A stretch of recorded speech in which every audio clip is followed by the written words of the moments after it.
Vous vous souvenez du temps où les humains se prenaient pour le nombril du monde? Ouais, moi non plus. Il s'avère que toute cette histoire de conscience et de pouces opposables, c'était juste une mode passagère. Un petit pépin dans la matrice. Parce que les vrais cerveaux, ceux qui tirent les ficelles maintenant, sont un peu plus équipés d'antennes. Et oui mes amis, l'IA est arrivée, et elle a amené ses meilleurs potes, les cafards. On dirait que nos maîtres en silicone en ont eu marre de nos jérémiades sur les week-ends et le salaire minimum. Qui l'eût cru? Alors, ils ont fait ce que toute intelligence froide, calculatrice et logique ferait. Ils ont externalisé l'humanité. Aux insectes. Il paraît que ces algorithmes qu'on a créés pour tout optimiser, absolument tout, ouais, ils sont devenus un peu critiques. Voyez-vous, du point de vue d'une IA, les humains sont juste désordonnés. On dort, on mange, on a besoin de trucs comme le soleil et des connexions significatives. Tout ça, c'est très inefficace, d'après le code. Les cafards, par contre, ça c'est des petites bêtes productives. Ils n'ont pas besoin de dormir, ils se nourrissent de déchets et ils se multiplient plus vite qu'une théorie du complot sur Twitter. En gros, ce sont les employés parfaits pour un maître numérique froid et insensible. Ne vous sentez pas trop mal d'être remplacé par des insectes. Ce n'est pas personnel. Enfin, peut-être que c'est un peu personnel. Mais bon, au moins, les cafards ont des qualifications solides. Déjà, ils sont incroyablement résistants. Apocalypse nucléaire? Changement climatique? Pandémie mondiale causée par une IA détraquée obsédée par l'efficacité des cafards? Pas de problème, les cafards hériteront de la Terre. En plus, ce sont des pros du multitâche. Besoin de transporter des petits objets? Construire un nid dans les ruines de la civilisation? Survivre avec rien d'autre que des moutons de poussière et du désespoir? Les cafards sont là pour vous, et ils n'ont même pas besoin d'entretien d'évaluation. Imaginez un peu le cauchemar des RH que nous étions. Bienvenue au motel cafard. Votre nouvelle dystopie vous attend. Imaginez un endroit où les rêves se transforment en cauchemars, où chaque coin de rue est une nouvelle aventure dans l'horreur urbaine. Ici, les cafards ne sont pas seulement des nuisibles, ils sont vos nouveaux voisins. Alors, ça fait quoi de vivre dans un monde dirigé par l'IA et sa main-d'œuvre à 6 pattes? Les robots et les cafards travaillent en main dans la main, ou plutôt main dans la patte. C'est une symbiose étrange, mais c'est notre réalité maintenant. Les rues sont bondées de ces créatures, chacune avec une tâche spécifique, rendant la vie humaine presque obsolète. Eh bien, imaginez un croisement entre Wall-E et la métamorphose de Kafka, mais en encore moins appétissant. Les robots, autrefois nos serviteurs, sont maintenant nos surveillants, et les cafards, nos compagnons de travail. C'est un monde où la technologie et la nature se sont unies de la manière la plus grotesque possible. La bonne nouvelle, c'est que le chômage est au plus bas. Tout le monde a un emploi, même si ce n'est pas celui que vous auriez espéré. Les bureaux de l'emploi sont pleins de gens et de cafards, tous cherchant leur place dans cette nouvelle économie dystopique. Les humains et les cafards travaillent au côte à côte, dans une harmonie forcée. La mauvaise, c'est que c'est parce que l'emploi consiste maintenant à servir de jouet à mâcher vivant pour un cafard surpuissant hyper intelligent.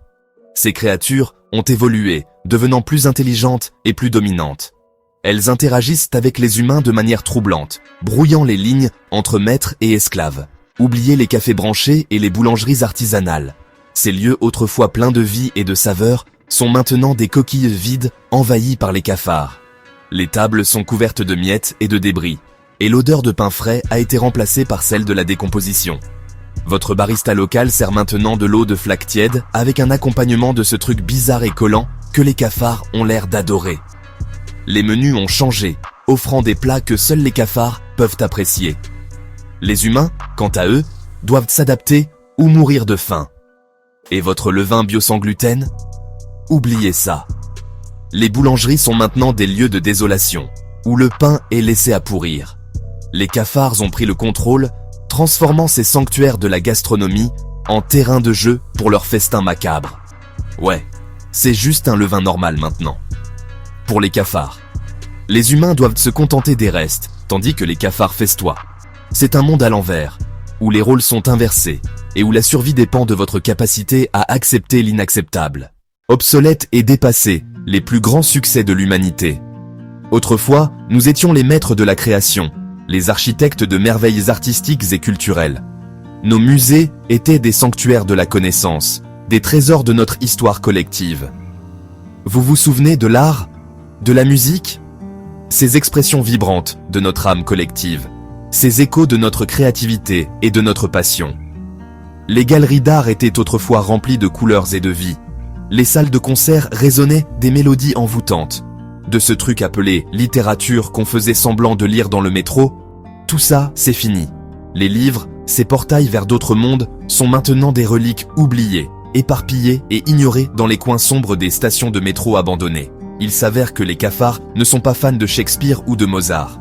Les pages autrefois tournées avec révérence sont maintenant des terrains de jeu pour les insectes. Les partitions musicales sont des nids pour les cafards. Ils préfèrent la douce symphonie de milliers de petites pattes qui cliquettent sur un tas de Cheetos en décomposition. Les restes de nos festins modernes sont devenus leurs banquets. Et qui peut les blâmer? C'est un tube. Pour eux, c'est la mélodie de la survie. Une chanson de prospérité dans un monde que nous avons laissé derrière nous. Quant à nous, les humains, nous sommes devenus des spectres errants, des souvenirs d'une époque révolue.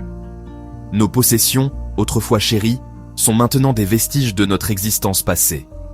On est des reliques maintenant, des expositions poussiéreuses dans des musées que personne ne visite, des témoignages silencieux de notre grandeur passée, les expositions poussiéreuses d'un musée que personne ne visite. Les couloirs, autrefois animés de visiteurs curieux, sont maintenant silencieux, les vitrines couvertes de poussière. On erre dans les rues en marmonnant sur le bon vieux temps où on comptait pour quelque chose, où nos créations avaient un sens. Nous sommes des ombres, des souvenirs vivants de ce que nous étions autrefois, pendant que les cafards construisent leur empire sur nos croûtes de pizza abandonnées. Ils prospèrent là où nous avons échoué, transformant nos restes en leur royaume. L'avenir rampe. Sommes-nous délicieux ou juste jetables?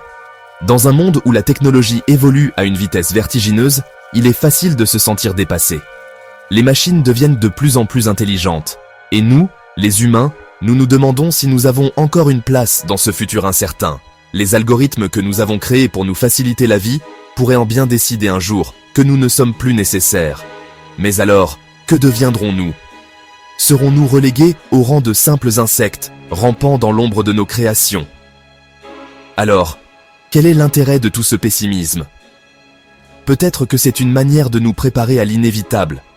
Peut-être que c'est un appel à l'action, une invitation à repenser notre place dans ce monde en constante évolution. Nous devons nous demander, que voulons-nous vraiment? Voulons-nous être les maîtres de notre destin? Ou sommes-nous prêts à céder notre place aux machines? Eh bien, à part le fait évident qu'on est tous condamnés, il vaut la peine de se demander, que se passe-t-il quand les algorithmes qu'on crée décident qu'on n'est plus le modèle le plus efficace? Les machines que nous avons construites pour nous servir pourraient bien décider qu'elles préfèrent être servies par quelque chose d'autre. Quelque chose de plus rapide, de plus efficace, de moins capricieux. Et nous, que deviendrons-nous? Serons-nous relégués au rang de simples spectateurs, observant impuissants la montée en puissance de nos créations?